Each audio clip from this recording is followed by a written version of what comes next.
Deductive, inductive, top down approach, bottom down approach, general to specific, specific to general, convergent and divergent, वो सब कुछ इस video में आप 2 मिनट्स की वीडियो में अच्छी तरह से समझ जाएंगे क्या होता है। सबसे पहले डिडक्टिव को देखते हैं हम। डिडक्टिव क्या होती है आपकी अप्रोच? कन्वर्जेंट होती है। कन्वर्जेंट का मतलब है सी से कन्वर्जेंट और सी से क्लोज एंडेड होती है ये, ठीक है। और ये जो होती है इंडक्टिव, इंडक्टिव आपकी क्या है? लर्निंग बाय डूइंग से रिलेटेड है। ये क्या होती है? डाइवर्जेंट होती है, ओपन एंडेड होती है, ये डाइवर्जेंट है। देन डिडक्टिव जो होती है वो टॉप डाउन अप्रोच बोली जाती है आपकी, और इंडक्टिव जो होती है bottom up. Top down approach कौन सी होती है स्टूडेंट? जैसे कि मान लीजिए आपको कोई स्टोरी दी गई है, स्टोरी के बारे में आपको सबसे पहले टाइटल बताया गया है, फिर जो है आप उसकी देखते हैं कि उसके वो पैराग्राफ कैसे बने हुए हैं, फिर आप देखते हैं उसके सेंटेंसेस कैसे बने हुए हैं, फिर आप किसी वर्ड्स को देखते हैं, फिर वर्ड से आप अल्फाबेट पे आते हैं। मतलब कि आपको थीम का पता है, जनरल इंफॉर्मेशन है कि आपको स्टोरी का पता है, देन किसी स्पेसिफिक इंफॉर्मेशन तक आप पहुंच रहे हैं, तो उसे कहा जाता है टॉप डाउन अप्रोच। टॉप थी स्टोरी, कि आपको पूरी स्टोरी के बारे में जनरल पता है, फिर आप किसी पर्टिकुलर नीचे तक आप जाते जाते किसी पर्टिकुलर स्पेसिफिक चीज तक पहुंच गए हैं, तो इसे टॉप डाउन अप्रोच कहा जाता है और डिडक्टिव अप्रोच कहा जाता है। तो ये आप समझ गए हैं अच्छी तरह से। टॉप डाउन अप्रोच क्या होती है? जो कि जनरल टू स्पेसिफिक जाए, मतलब थीम का आपको पता हो, धीरे धीरे जाते जाते आप वर्ड्स तक पहुंच गए, वर्ड से आप अल्फाबेट तक आ गए, कि स्पेसिफिक चीज तक आ गए हैं। आपको मेन चीज क्या है, जनरल चीज क्या है, स्टोरी का नाम पता है। मान लीजिए कोई भी स्टोरी है, छोटा भीम है जैसे, उसका स्टोरी का आपको नेम पता है, आप धीरे धीरे जो है उसके कैरेक्टर्स को जाना आपने, आप फिर धीरे धीरे जाएंगे कि उसके पैराग्राफ देख रहे हैं आप वो कैसे बोल रहे हैं, फिर उसके जो है सेंटेंसेस तक जाएंगे, फिर उसके वर्ड्स तक जाएंगे, वर्ड्स के बाद जो है आप प्रॉपर अल्फाबेट तक जा रहे हैं, तो वो कहलाई जाएगी आपकी टॉप डाउन अप्रोच। तो इसमें एक और एग्जांपल है, जैसे कि नाउन आप इंट्रोड्यूस कर रहे हैं अपने स्टूडेंट्स को, तो बच्चों को पहले क्या बताएंगे? जनरल चीजें बताएंगे, फिर स्पेसिफिक चीजें बताएंगे। तो जनरल चीज क्या है? पहले नाउन की डेफिनेशन बताई टीचर ने आके, फिर उसके एग्जांपल्स बताएंगे, तो उसे कहा जाता है जनरल टू स्पेसिफिक। तो ये कहलाई जाती है डिडक्टिव। इस तरह से भी याद कर सकते हैं, डी से डिडक्टिव है, एंड टॉप डाउन यहां पर भी डी आ रहा है आपका, एंड कन्वर्जेंट है। ये डिडक्टिव जो मेथड होता है वो कन्वर्जेंट मेथड है, एंड सी से कन्वर्जेंट, सी से क्लोज एंडेड है यहां पर।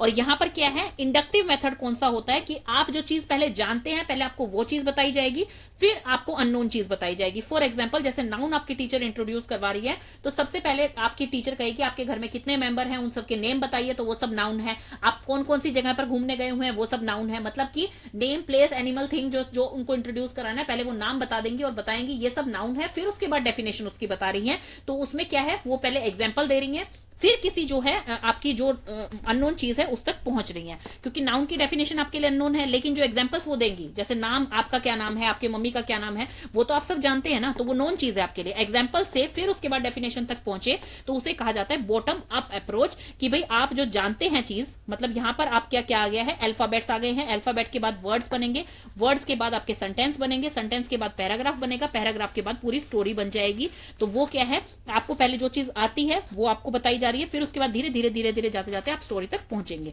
मतलब कि अननोन चीज तक पहुंचेंगे। तो यहां पर इसे कहा जाता है इंडक्टिव रीजनिंग और बॉटम अप अप्रोच, जिसे कि आपके पेपर में काफी ज्यादा पूछा जाता है, तो इसलिए ये चीज बहुत इंपॉर्टेंट है। और जो इंडक्टिव रीजनिंग होती है, ये क्या होती है, डाइवर्जेंट होती है, मतलब ओपन एंडेड होती है।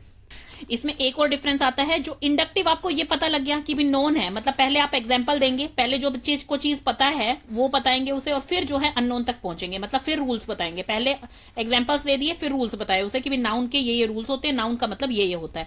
तो इसमें क्या है, कॉन्क्रीट चीज पहले जो बच्चे को पता है वो चीज है, फिर एब्स्ट्रैक्ट तक जा रहे हैं आप। इसमें क्या है, एब्स्ट्रैक्ट से आप कॉन्क्रीट की तरफ जा रहे हैं। ये है आपकी टॉप डाउन अप्रोच, जिसमें कि क्या है, आप किसी भी एक जनरल चीज से स्पेसिफिक चीज तक जाते हैं, किसी स्टोरी से लेकर आप उसके वर्ड तक ढूंढते हैं, अल्फाबेट तक जाते हैं, तो वो कहलाई जाती है आपकी deductive and top down approach. और इससे जस्ट ऑपोजिट आपकी क्या है, इंडक्टिव, जिसे कि आप क्या कहते हैं, बॉटम अप अप्रोच भी कहते हैं। तो अब ये अच्छी तरह समझ आ गया। इसके क्वेश्चन कैसे कैसे आते हैं वो भी बता देती हूं मैं आपको। इसमें क्वेश्चंस जो आते हैं वो पूछे जाते हैं कि ये कौन सी अप्रोच है जिसमें कि बच्चा जो है जनरल से स्पेसिफिक की तरफ जा रहा है, पहला क्वेश्चन ये बन गया।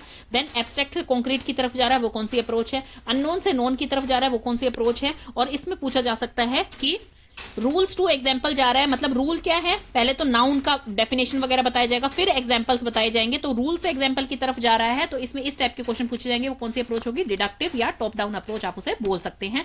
कन्वर्जेंट थिंकिंग किसमें होती है, डिडक्टिव मेथड में होती है, जो कि टॉप डाउन अप्रोच होती है। जो होती है वो कन्वर्जेंट थिंकिंग होती है, इंडक्टिव जो होती है वो डाइवर्जेंट थिंकिंग होती है। कन्वर्जेंट का मतलब क्या होता है, क्लोज एंडेड। जैसे कि क्लोज एंडेड क्वेश्चंस का मतलब क्या होता है, जिसका कि एक स्पेसिफिक आंसर होगा, चाहे आप एक पर्सन से पूछे चाहे 100 बंदों से पूछे। अगर 5+3 आप पूछ रहे हैं तो चाहे आप एक बंदे से पूछ रहे हैं चाहे हजारों बंदों से पूछ रहे हैं, सबका आंसर जो है 8 ही होगा।